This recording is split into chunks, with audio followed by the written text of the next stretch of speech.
Hello, this is the Bureau of Lost Culture. I'm Stephen Coates. Here we go with another tale from the underground, and the subject of today's episode is Skinhead. The counterculture? Beatniks, Bootboys, Black GIs, Suedehead, Ska, Subculture, Rude Boys, Reggae, Racism, Football, Hooliganism and Fashion.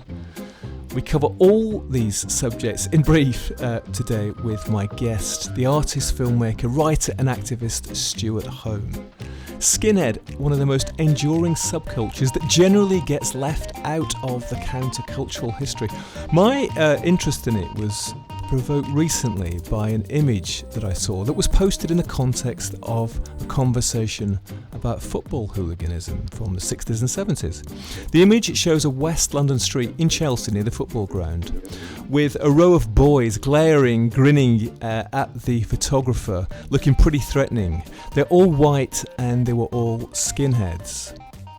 But, as it turns out, the image itself had been cropped, because on each end of the row of young, glaring, grinning, young, white skinhead men was a black skinhead young man.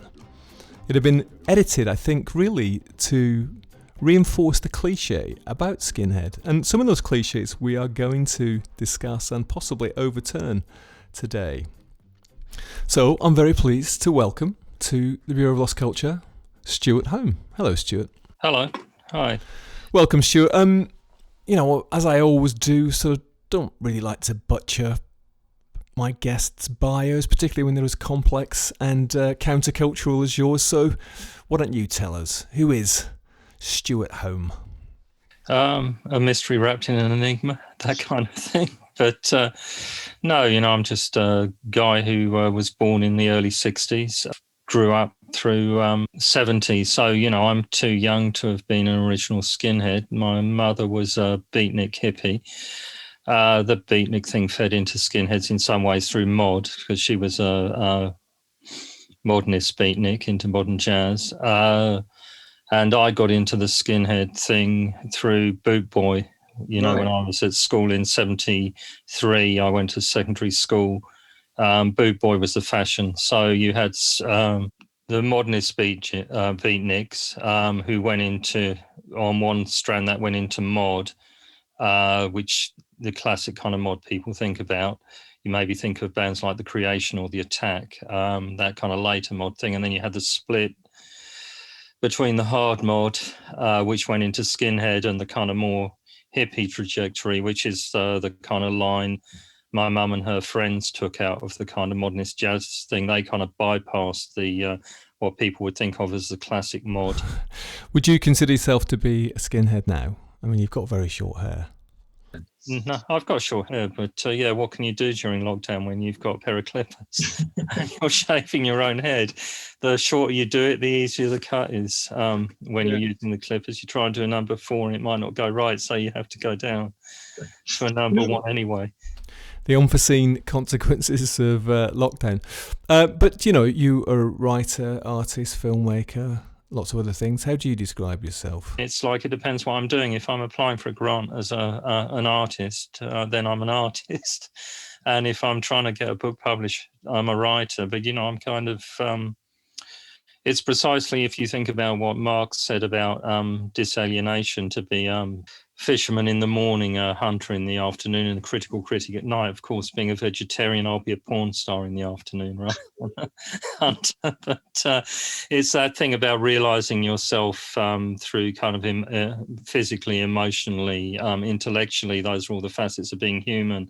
And you don't have to kind of fixate on one of those things. So I don't like to fixate on being a artist or a writer. Sometimes I'm just a guy walking down the street, to people who don't know what I do. And the same thing with the subcultures. I mean, when I got into the Bootboy thing, we weren't mixing between different cultures, but I mean, that split in different ways. I mean, a lot of kids I knew got into Northern Soul. If you had shortish hair and you had some button-down shirts and stay pressed and stuff like that, pair of boots, you could kind of rough it up one night and go out and see the UK subs. Then you could kind of smooth it down with a more mod look, loafers or whatever, and go and see the Purple Hearts in being mod the next night. And then on the third night, you could kind of look like a skin if you felt like it. And I would swap between all those things. And I always did that in the late 70s. And it was the same thing, even in 77, because the kind of skin mod revivals didn't really come until 78, 79. I like Northern Soul because out of the boot boy thing, a lot of boot boys have got into that. And if you look at that, the evolution of that look, and if you look at a band like the Gorillaz with Jesse Hector, they've got that classic boot boy look where they've got the Oxford bags and they've got the sideburns and the kind of grown out mod style hair. I mean, that's a look that also came out of Skinhead, but we could do this whole conversation really in a way about different looks, different times. But to circle back to, where this started for me most recently, I mentioned in the intro this image that I'd come across, of these supposedly kind of football hooligan skinheads in Chelsea in West London. And then, the photograph turns out to have been cropped. So they weren't just white boys, there was black kids there too. And that made me think it's a much more complicated area than I realised, and I think that there's been a lot of kind of, I suppose, prejudices, cliches, misunderstandings about the whole skin thing. And that association, for instance, with violence and football hooliganism. I know that's part of it. We're going to talk about that later, but there's a lot more to it than that, and where it came from. And what it went into, all these different styles, right? And but it did strike me that it's not something that we generally think about as being counterculture, but in fact it is, or at least maybe as I was saying, it was counterculture. It was quite different than in the 60s anyway. And the 70s maybe, that whole long-haired hippie thing that we tend to think of more when we talk about, say, 60s London or 60s Britain. It was a different thing altogether and quite opposite to that, but it was counterculture, and it has been sort of rather omitted from the countercultural story in some ways, right? But all sorts of things get omitted. So again, the classic story of Skinhead is that it started in the East End in 1969. East End of London, but that's not actually true as far as I can tell. This is a bit of a roundabout story, but in January 1978, I went to see Sham 69, as you would do back then, who were, a great laugh live until they started having all the trouble at the gigs from, Nazis. A lot of them look like skinheads. And supporting them were a band called Master Switch, which was fronted by a guy called Jimmy Edwards, who I didn't know anything about at the time, but he seemed like a bit of a plonker to me when I was, how old was I then? 15. So me and a couple of other guys jumped on stage and wrecked their set. And, Jimmy Percy came out and said, oh, we shouldn't be fighting, we should be together, blah, blah, blah, let them play and all this stuff. And he ended up, Jimmy Edwards, at the end of their set, he looked like an older guy as well, not like a punk rock band age, although he probably wasn't so different from Joe Strummer or someone. He said, see you at Wembley at the end of the set, and I never thought much about it, but then years later I wrote something about it, and then he contacted me and said I had to meet him. It turned out he's this guy with this whole history, which I didn't know about. And he started off in this band called Neat Change in the mid-60s, who used to kind of sell out the marquee on Saturday nights. I checked out this history. And he, I went to Egham to interview him, got on the train at Waterloo, went down to Egham where he lived at the time. He's dead now.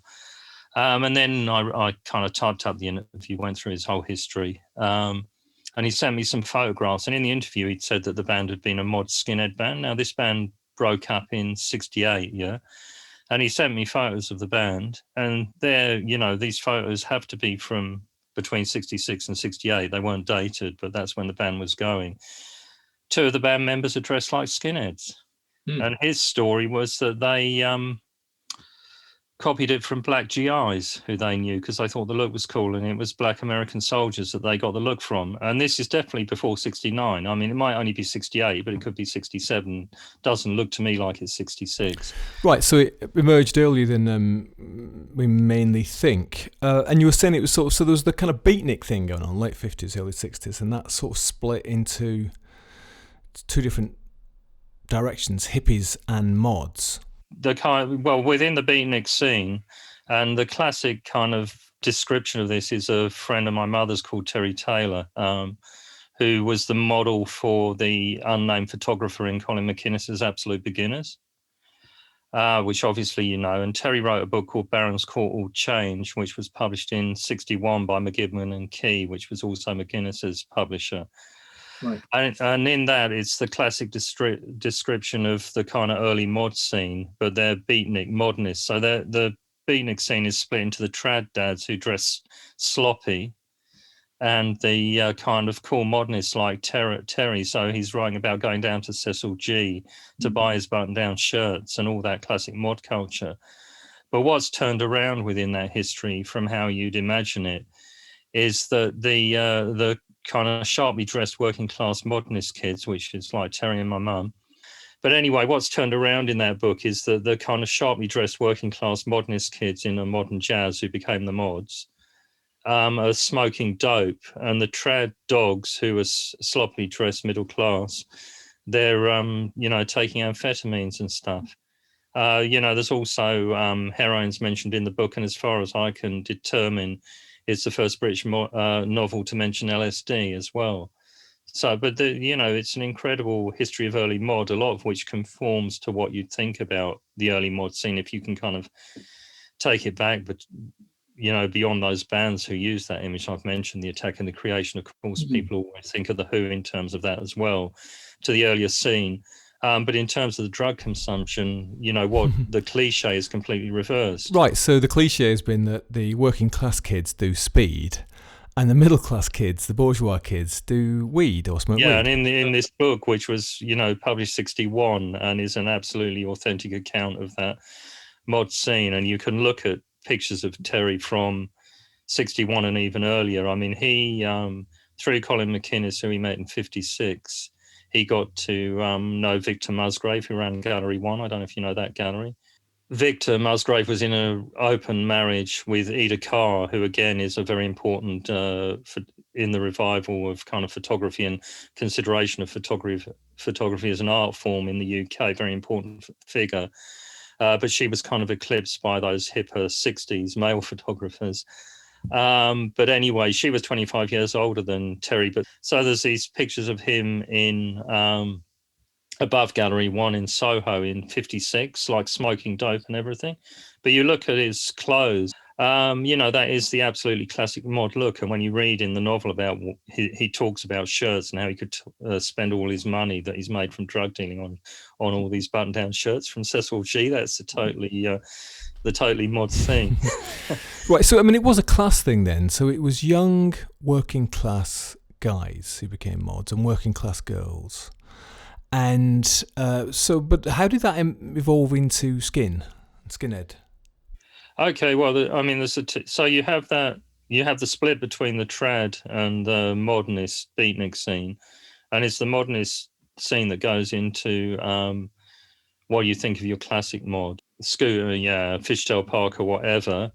And you have the other side of that, which is going from the dope, getting into the ideas of consciousness expansion. I mean, Terry and my mother and other people they knew were involved in the first major LSD factory bust, a guy called Victor James Kapoor, who they got to make acid for them. So they're going off into that hippie thing because they're interested in that consciousness expansion.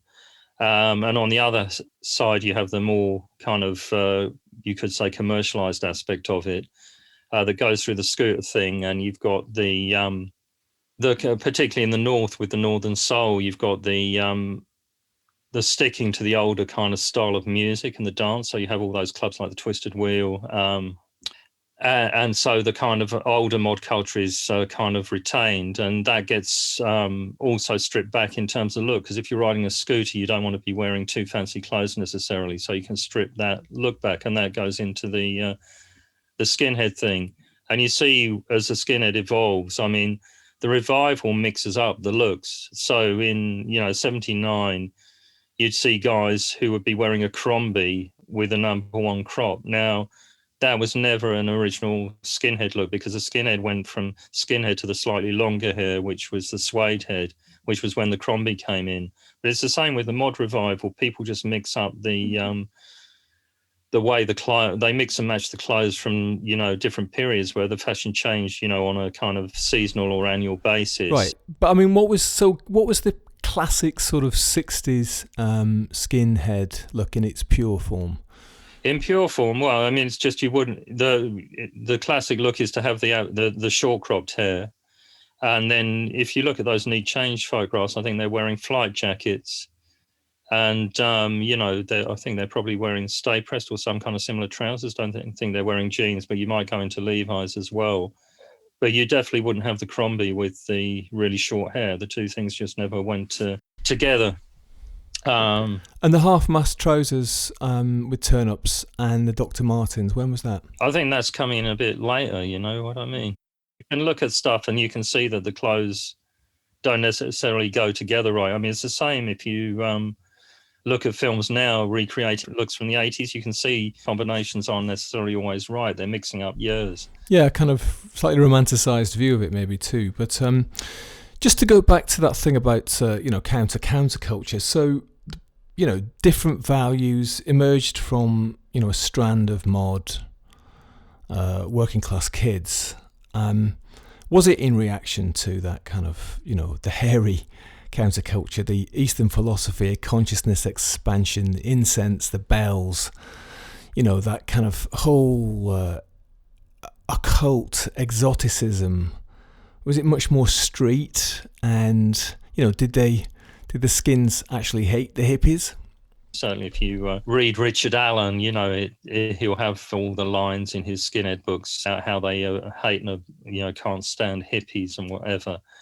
But I don't think to start with that was particularly it. It's just like kids into their own thing. They're kind of getting a look and modelling stuff on, say, Rude Boys, on American GIs, wherever they're getting it from, and into a particular music. And I think that it's a more positive thing than being, it's like the hippie consciousness expansion didn't appeal to them, but at the same time, it's a kind of Friday night, Saturday night, weekend escape thing more than a kind of we hate hippies. Got it. So it's like any, youth culture, any subculture, wants to distinguish itself by music and clothes and hair, from the other kids, the other cultures. So it's more that than meaning that you're necessarily anti-hippie. It's just that you want it to be quite different values and coming from a different place. And so that working class place, was that East London? Well, I mean, if you take the Need Change, that turns it around, because Need Change were from West London, Hounslow. And obviously I've seen the pictures that clearly two members of the band look like skinheads by 68. So, it's often very hard to say where these things emerge from. And again, the thing with the mod, the classic account is that the mod comes from East End. But, if you want to take Terry Teller as a paradigmatic mod and the model for absolute beginners, he came from the west side of London again, not from the east side. So, and I noticed this as well with criminals. If you look at criminal biographies, so my mother's cousin is a guy called Ray the Cat Jones, who made a famous escape from Pentonville in 58, was all over the front pages. And he turns up in, a lot of those London 50s, 60s criminal ghosted autobiographies and stuff. He moved to the East End, which is probably why he's better known than other criminals in the family, because my mum's uncle Dinny and her cousins who lived in Paddington were, burglars, gangsters, whatever. But when you start looking at the history of London, in terms of crime in the 50s and 60s, there's a fetishization of South and East London as well, at the expense of West London. I'm not quite sure why that happens, both with the youth culture and with crime. But I think in terms of the crime, it's certain people getting a certain amount of prominence, and then they talk about the people they know. So that's the connections, which is why, the West London kind of crime scene for the 50s and 60s, 70s isn't as well documented in terms of kind of popularly published books and stuff.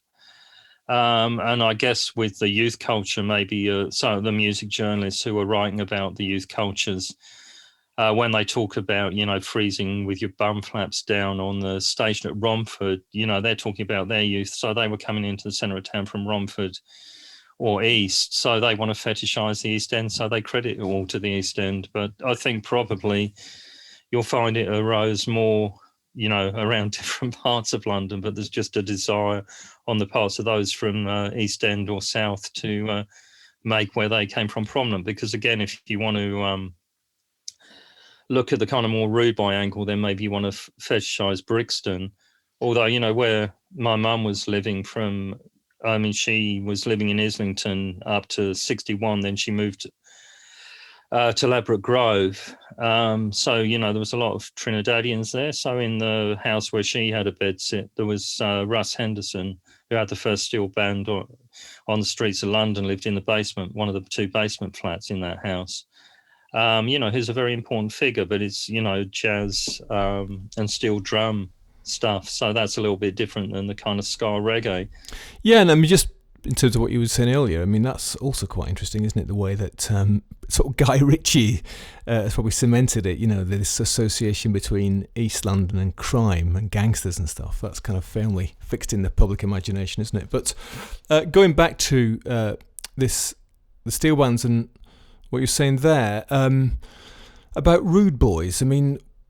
What is a rude boy, or what was a rude boy? Well, a rude boy is a kind of sharp-dressed kind of, Jamaican or West Indian equivalent of a kind of mod, and taking up a lot of style from kind of American preppy culture. So again, that's a funny thing, because when I would go to the US in the 80s, on those cheap flights where you'd courier documents, courier flights. You just have your hand luggage, because all the stuff you were couriering was in the hold, so you were getting to the States for nothing, basically. I'd go in a, charity, what do they call the charity? Thrift stores, they call them in the States, don't they? Charity shop. And buy a load of clothes, because I'd arrive there without any clothes, and buy the American button-downs. And then you meet skinheads in the States who'd like say, "Why are you wearing that?" And they're paying to import, Brutus and Ben Sherman shirts, and you're just laughing and say, "Yeah, but the Brutus and Ben Sherman are copies of these. Nothing wrong with this that I got for $1." So you got caught in a sort of sartorial feedback loop, by the sounds of it. Exactly, but that supposedly that was where the kind of rude boys were looking at American kind of preppy college kids, I guess slightly aspirational. Yeah, it's amazing, isn't it, how much that culture, countercultural stuff during that time came from the States. But when you say West Indies, do you mean in the West Indies or the West Indian immigrants in London? I think both, in Jamaica anyway, because if you listen to those old Prince Buster records, but then again, there's all the references to Rude Boy and Judge Dredd and all that stuff. But again, you never know how much they're picking up on it for commercial purposes and then inserting into their own culture, because I've never been to Kingston in Jamaica or anywhere else in the West Indies. So, it's not necessarily easy to get a kind of grasp on the culture other than as it existed in London. Yeah. So let's dig in a bit into that, Western Jamaican influence in Skinheads. And as I said, in that photograph, the kids on the end, they look like rude boys. I think they were, West Indian kids, but dressed smartly and like the skins. And so it's become a bit of a cliche, I suppose, or a bit of a kind of, again, another misunderstanding that those late 60s skins white were racist, actually. And I know that racial stuff is part of this story too. But at that time, when it emerged from mod, it wasn't just a white-only thing at all. No, I don't think necessarily, because especially if they were modelling on black GIs and rude boys and listening to ska. I mean, I'm not saying that people can't embrace contradictions and that you couldn't be into that and also be racist, which is also, the cliche of my best friend is black, which is an excuse often used for racism, you know what I mean? But I don't think that kind of conscious politicization of it came in until the kind of revival in the 70s, which isn't to say that some of the original Skins weren't or couldn't have been racist, and also that, I don't think the subculture was politicized in that way at all. And as on an anecdotal level, I can remember going to, kind of gigs in Brixton in late 70s and coming across this guy who was an original skinhead called Ken, who was also a junkie, which is not necessarily what you associate with skinheads, but he also took to wearing a swastika armband and seemed to be racist. He had a punk girlfriend, a younger punk girlfriend, which was why he was turning up at the punk gigs in Brixton. But South London original skinhead, not the only original skinhead I met at the time, he met others. But it turned out, I found out that he'd previously been married to a black woman.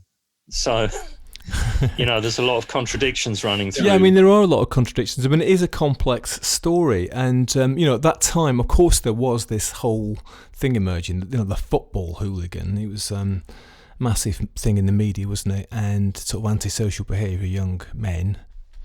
And, you mentioned earlier those Skinhead books by Richard Allen. I mean, that story is interesting in terms of forming the cliches about skinhead, isn't it? Because New English Library, the publishing house, is sort of failing, but then come up with the idea of commissioning hack writers to write about various subcultures, and they get this guy Jim Moffat, who's masquerades as Richard Allen, to write these skinhead books. I mean, apparently he wrote 250 books in 20 years, churning them out, and even though it was sort of written as though he was part of the whole subcultural thing, he was a 55-year-old Canadian, jacket and tie, and writing these tales of street violence and aggro from a seaside cottage in Sidmouth in Devon. And I'm not going to read too much from it, because actually they are deeply offensive, in fact. But the first one, Skinhead, I mean, I think apparently it sold 1 million copies, 1971. Super thug Cockney Joe Hawkins. I mean, the covers are really stylish of the books, but I'm not going to read too much, because it is sort of deeply offensive stuff. Very racist. I mean, you hope that the publishers and the writer didn't share the prejudices of the main character. But it's pretty nasty stuff. And, saying about black people in positions on the face of London that would always be white, Cockney and true British. Also perpetrated that myth of, skins hating hippies. Hippies, those bastards, the bleeding welfare state took care of them. Grants if they were students, handouts from Social Security to pay fines for demonstrating and pot taking. And then Joe beats up a youth club and has underage sex with a girl in front of her mother. Lots of violence and stuff. He ends up getting in trouble and going to prison, but it returns in subsequent books, to get up to more sort of mischief. And there's also, and you're kind of wondering that there's a bit of sort of voyeuristic, vicarious prejudice sharing going on there amongst some of the readers. And it carries on in later, next year he writes the book Bootboys, 1972. Blood seeped from the man's eye, from his ear. Groans like those of a pregnant cow about to abort filled his ears. Blood spurted. The fan slumped. I mean, it's pretty technicolor stuff. Pig stick the bastard, Tom. Stretch him out bleeding. This kind of glorification of football violence and tribal stuff. That's the cliche that got formed, wasn't it? And also with the racial stuff, it was interesting. I mean, it seemed to be not violence towards, say, Jamaican and West Indies so much as violence towards people of Asian origin. And was that somehow the case that in fact it was all right to be Jamaican or from that side, but it wasn't to be Well, I Asian? think you still see it today with Islamophobia, and certainly where I was at school, it was a mixed school. It was about 25% Muslim, which was unusually high at that period, early mid 70s, late 70s when I was at school. And then there was the white kids, and there was some West Indian kids, the odd African kid. And the West Indians and the African kids were Christian. And, that was the split. It was a Christian-Muslim split, which, I didn't particularly like, and you got shot by both sides for not kind of really going along with that. But certainly in terms of that kind of boot boy culture that we were into, the black and white kids could be into that in terms of West Indian, African, but the Muslim kids were into their own thing. A lot of them as well at that time, they been born in Pakistan, because where I was at school, the kids were mainly from Pakistan. And they'd come to school and not know English, and you'd see them looking at amazement out the window in winter, the first time they ever saw snow and stuff. And, there's a lot of discrimination. They get put in the remedial classes. Right, they were the kind of others. And, for the Jamaican kids from West Indies, they've been here a generation longer or been born here, right? Yeah, they've been born, or even a kid with Africa. There was one kid I was close to with African parents. He was definitely born in London, right, born in Clapham. Right. Now, Stuart, you've mentioned a few times this phrase boot boy. So what was a boot boy? What's the connection between boot boys and skinheads? Well, there was the evolution from skinhead. So you had the skinhead, then the Suedehead, where the hair's grown out a little bit more and the clothes changed slightly. So you have the Crombies and stuff coming in. Crombie's a 3/4 length coat. Yeah. And then you have the boot boys, the next evolution of that, where the hair is, long, basically, not necessarily as long as a hippie, but down at the shoulder, longer hair. We weren't, when I was at school, the uniform rule was that you had to, your hair wasn't allowed to be more than 2 inches over your collar if you were a boy, but if you were male. But and then you had the Oxford bags was a big thing with the cherry red DMs, if you could get them. Oxford bags are trousers, right? Yeah, Oxford bags are trousers. So they have the 3-button waistband, and they go down, and they're like absolutely, they're not flared. They're just wide from top to bottom, yeah? You'd stick your hands in your pockets if you had a good pair of boots. I only ever had army surplus boots. I never had DMs, but, some kids persuaded their mums to buy them for them.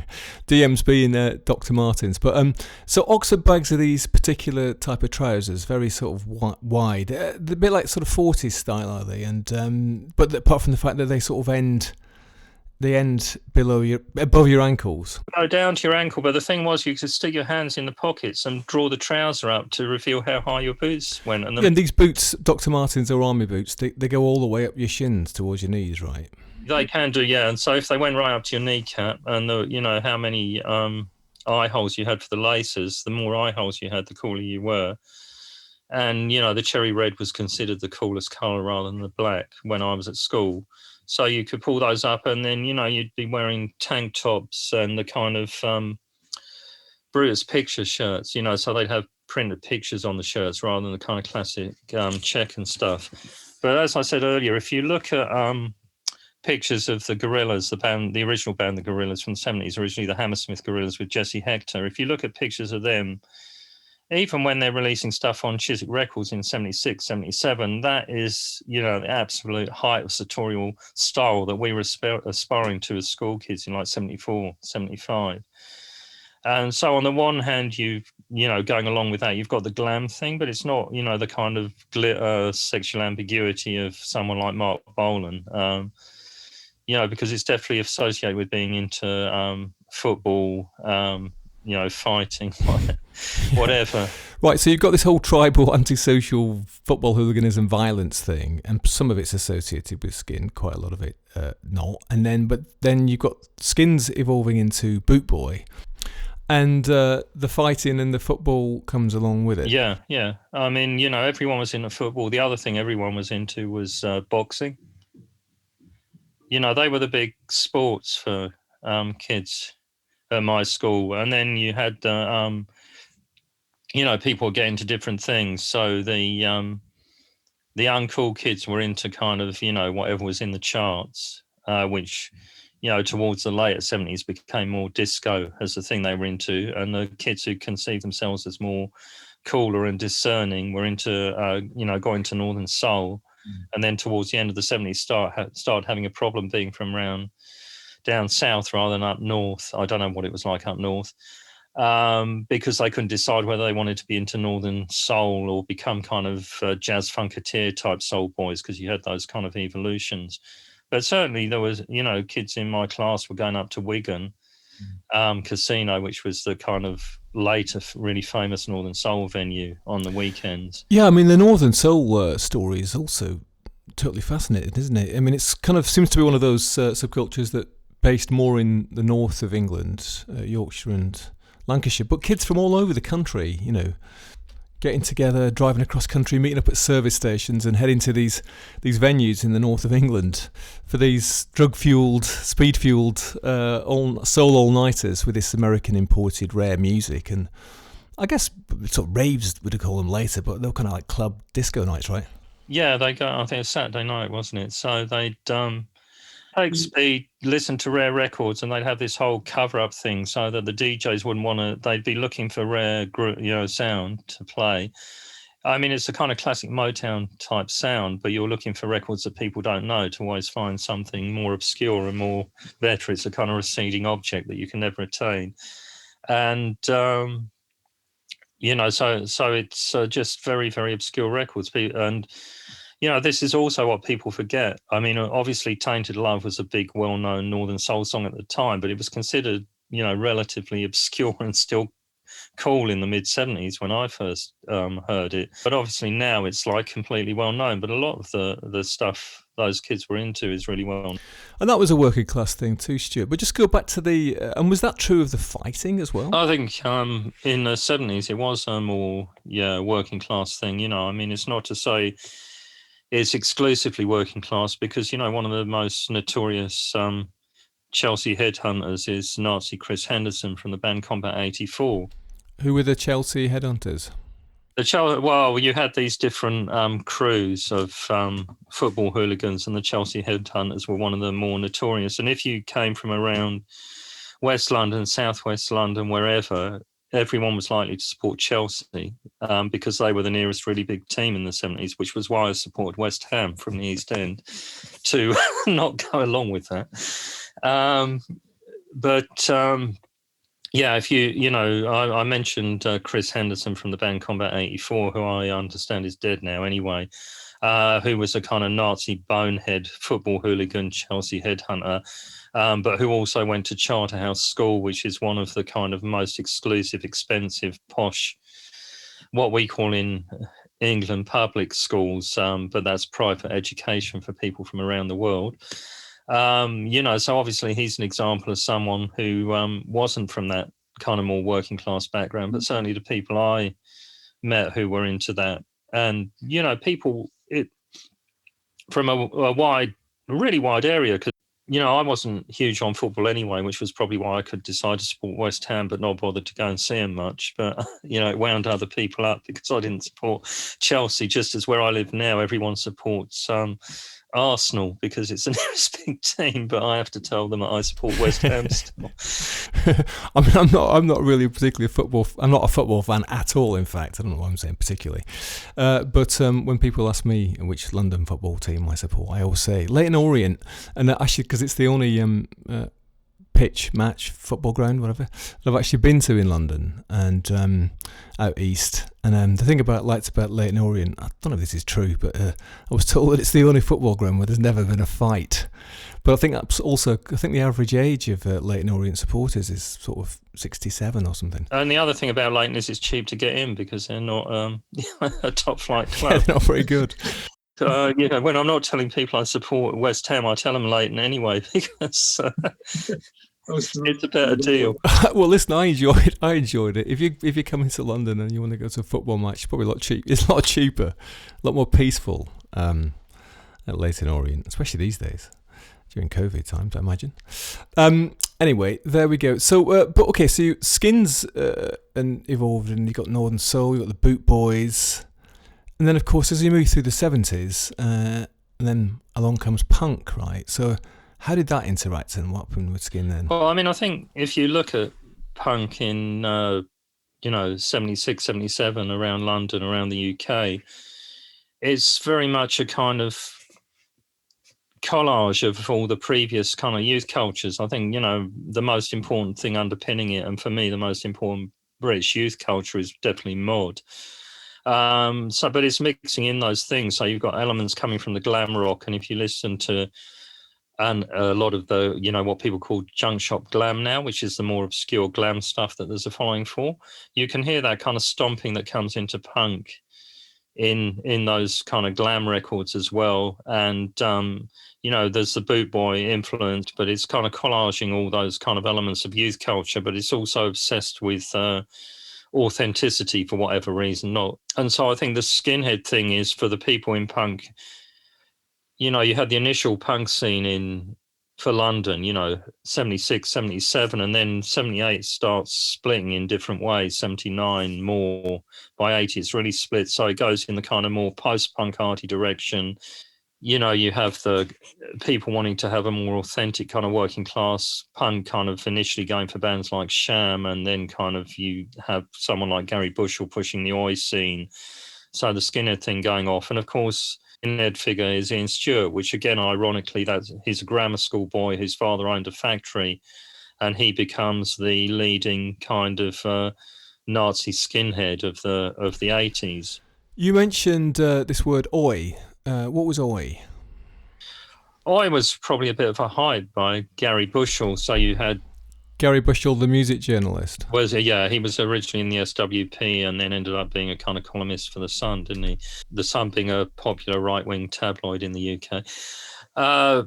He used to write for Sounds, and he started, he was looking for kind of bands to champion who were more kind of authentic working class. Before he hit upon oi, he tried a few other things. So there was a band called Crisis who did a lot of rock against racism and stuff like that, a very kind of basic band. And he wrote about them in Sounds, I think in 78, saying, Crisis are a clenched fist rammed hard into the flabby belly of what punk had become. Although they turned, the two main songwriters, the rest of the band were fine, but the two main songwriters became neo-Nazis eventually as well from that band, for whatever reason. But they were, a musically very primitive band, and he was looking for some kind of authentic, very kind of basic, primitive punk rock and roll, which didn't require much talent to perform. And so, he eventually hit upon these bands, I don't know exactly how, like the Four Skins and The Last Resort. Singer was known as Millwall Roy Pierce again, the football thing coming in with that. And those bands kind of singing, talking about reflecting the reality of lives and singing about violence. But I think it was a kind of pretty one-dimensional reality if that was all their lives consisted of. But that was the kind of... What was the sound of oi then? It was quite punk, was it? Yeah, it was a very basic punk rock, often very badly produced, 2-3 chord rock and roll that, anyone without any talent could play.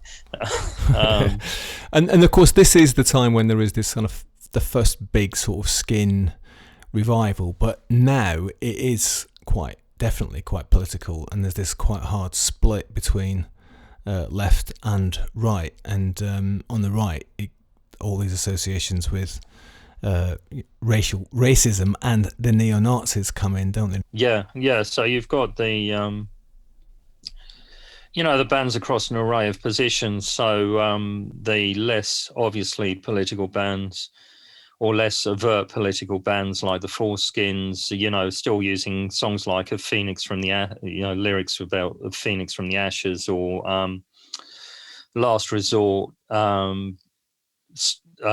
They changed the song "Stormtroopers" in Stay Press to "Skinheads" in Stay Press by the time they released it, because obviously they didn't want to get labelled as Nazis. And then you had the people like Ian Stewart, whose initial band Screwdriver was on Chiswick Records, a kind of respectable independent record label that did a lot of new wave stuff in the late 70s pub rock.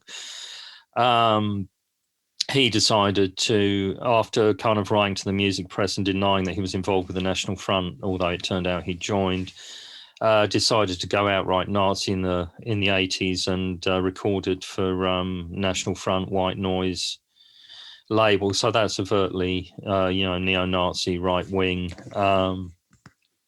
And then on the other hand, you had the kind of bands going through the ska scene. So you had the Specials, which are using that Rude Boys, Skinhead crossover look, and Selector and all sorts of other bands with a more kind of leftist outlook. So you got ska and two-tone coming now, and so tell us about the interaction with between that and sort of Skin and ska and two-tone. They're not London or the North. They're more Midlands, right? Well, I don't know, because I saw Specials. I think I'm trying to think who they were supporting. Maybe it was the UK Subs or someone. So then I'd go and see them. I saw them a few times down the Nashville. I don't know if you remember that pub in West Kensington.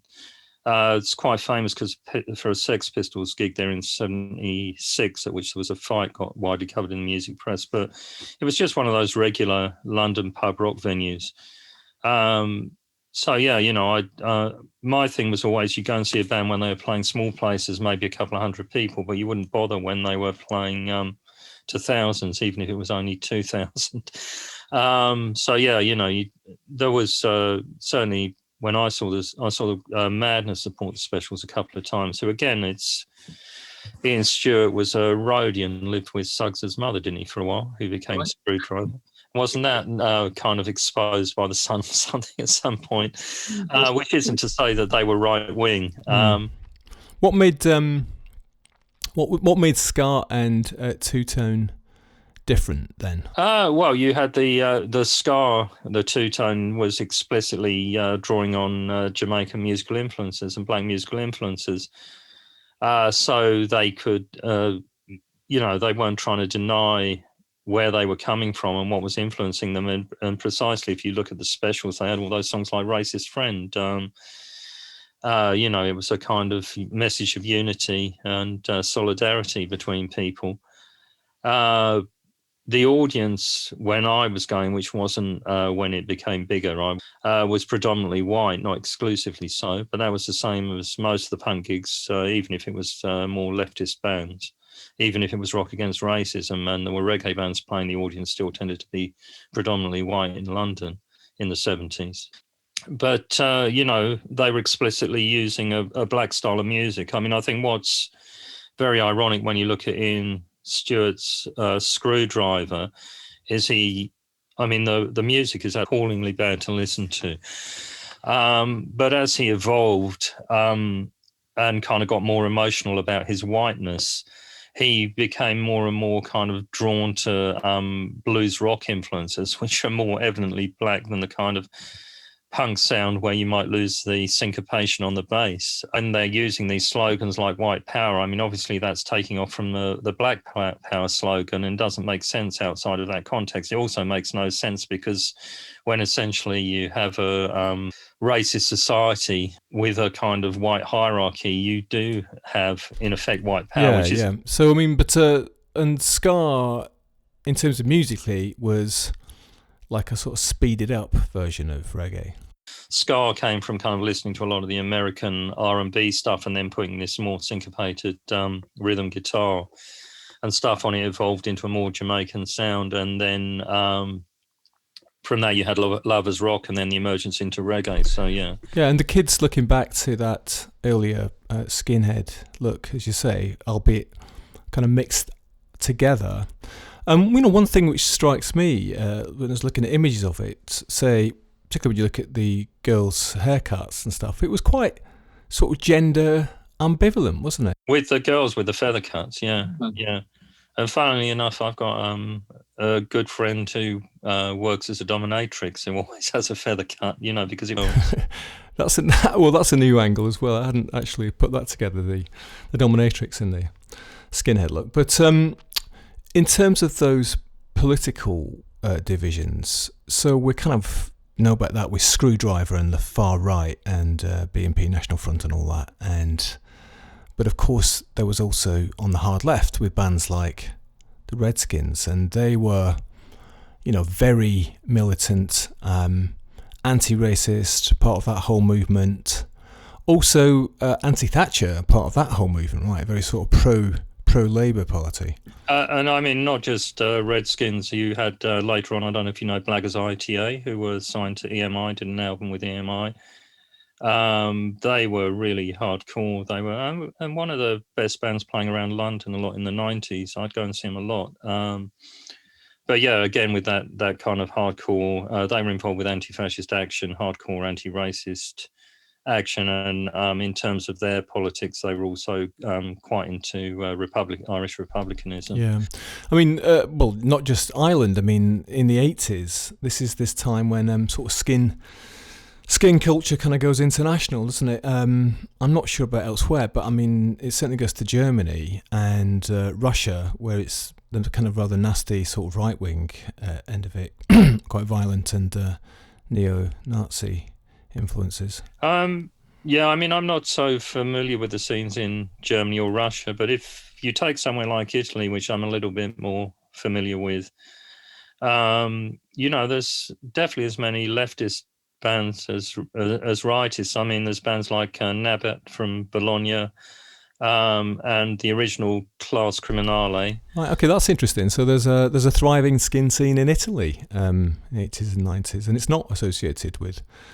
neo-Nazi stuff at all. Well, there's a split between right and left, and I've come across people trying to kind of educate the right kids in the skin scenes and show how it doesn't really make sense, and try and kind of heal some of the more problematic elements of that. But yeah, definitely in there's a very thriving skin scene in Italy and Spain as well. I'm less familiar with the politics of the scene in Spain, although I've met some of the people from it who seem more non-political than anything else.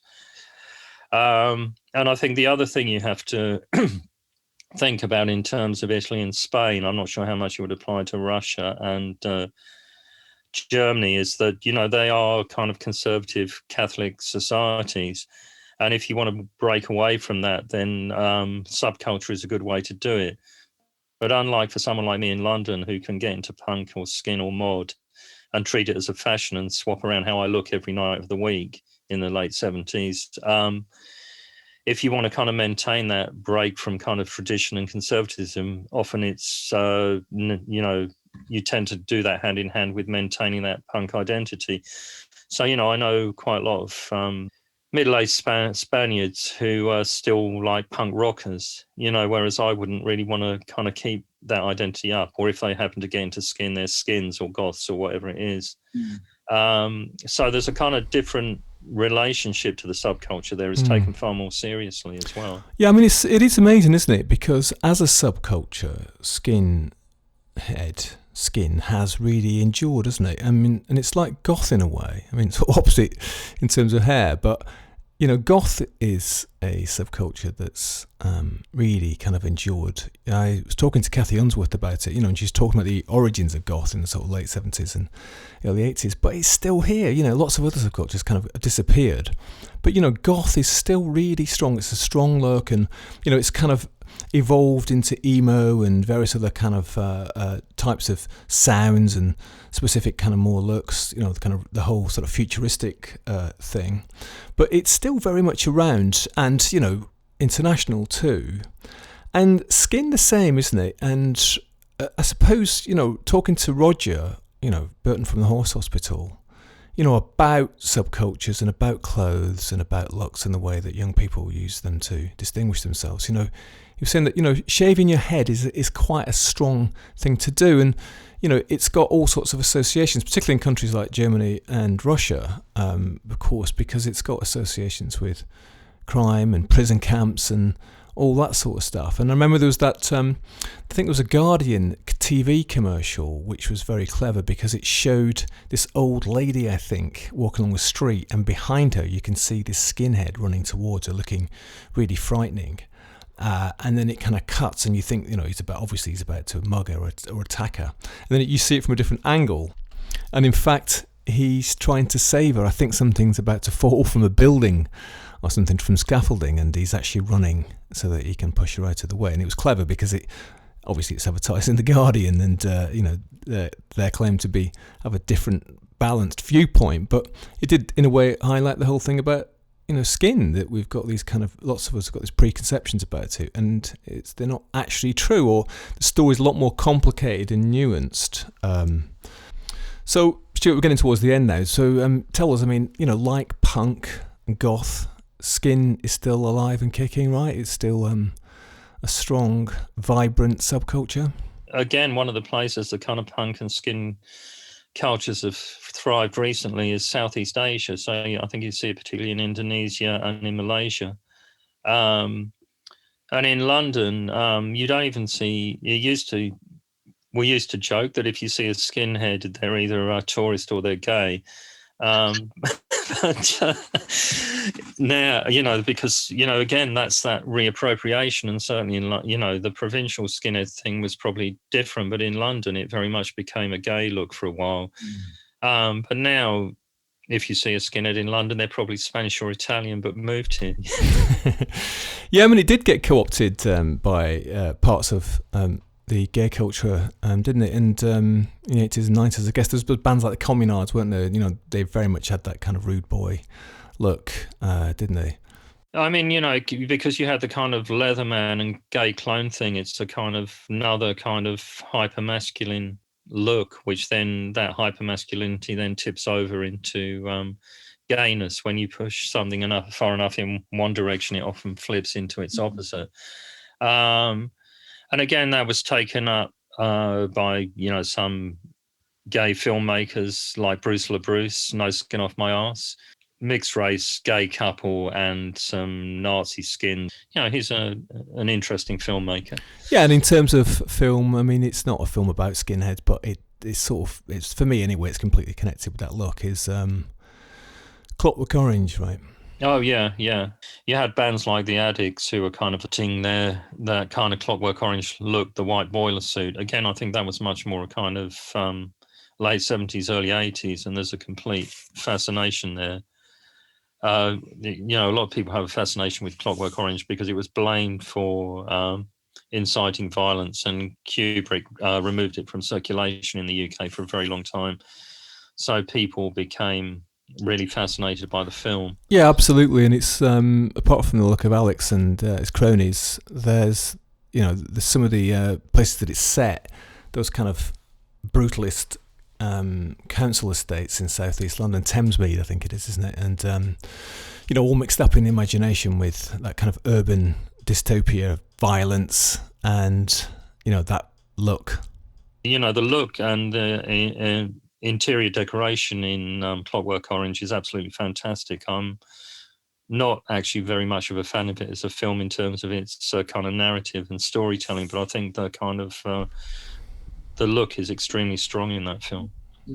Stuart, we got to the end, we're out of time. Thanks very much. I know that was a kind of whirlwind journey through the world of skin and Bootboys, Beatniks, Rude Boys, Two Tone. It's amazing, isn't it? All these different overlapping countercultural subcultures and stuff. So I think if you're happy to, we should definitely ask you to come back and talk more about countercultural stuff. But in the meantime, thanks very much for coming to the Bureau of Lost Culture. Thanks for thinking of me.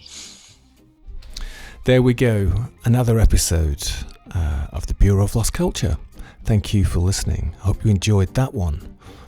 You can hear us, check us out at bureauoflostculture.com. I'll put a link to Stuart's work in the show notes too. A really amazing range of countercultural art, writing, film, and all sorts of other stuff. You can also, of course, you may be listening to this as a podcast rather than at Soho Radio, and you can get it as a podcast now at Apple and Google and Spotify and all those other places. If you've enjoyed it, leave us a review, we'd love that. And be back for more tales from the underground, tales from the other side, tales that are half forgotten, half remembered, rare, or just worth getting out and dusting off and telling again.